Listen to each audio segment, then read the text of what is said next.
జై శ్రీరామ్. మదమెక్కిన ఏనుగు మురిక్కాలువల పడ్డదంట. ఆ తరంగా ఉంది మన ఎస్ఎస్ రాజమౌళి కథ. ఇవాళ ఎంతో మంది ఎస్ఎస్ రాజమౌళిని ఒక అద్భుతమైన డైరెక్టర్ అని చెప్పి అందరూ కూడా అభిమానిస్తారు.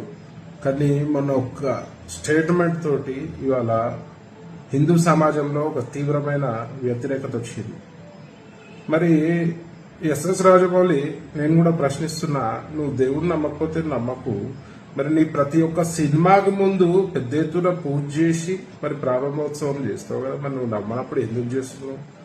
ఆల్రెడీ అందరు విమర్శిస్తున్నారు, దేవుని కథలతోటి నువ్వు అడగోళ్ళు డబ్బులు సంపాదించినావు అని చెప్పి.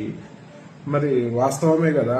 మరి ఈ హిందూ సమాజం నీ యొక్క సినిమాలను చూడకపోతే ఓన్లీ నాస్తిక కుక్కలతోటే నువ్వు సినిమా చెయ్యి, ఓన్లీ నాస్తిక కుక్కలనే అలౌ చేయి నీ సినిమాలకి.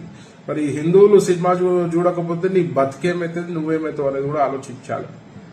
నీ బాహుబలిలోనే చెప్పినావు కదా, అహంకారంతో విర్రవీగే బల్లాల దేవ లాస్ట్కి ఎట్లా పతనమైందో నువ్వే చూపించినావు కదా.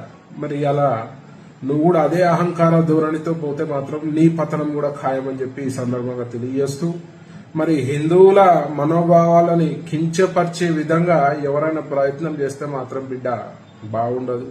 మరి దానికి చాలా రకాలుగా నువ్వు సమస్యను ఎదుర్కోవాల్సి వస్తుందని చెప్పి సందర్భంగా తెలియజేస్తూ, మరి వెంటనే నువ్వు హిందూ సమాజానికి క్షమాపణ చెప్పాల్సిన తరుణం ఇది. లేదంటే నువ్వు ఒక హిందూ ద్రోహిగా విద్రోహిగా ఈ సమాజంలో మిగిలిపోతావు.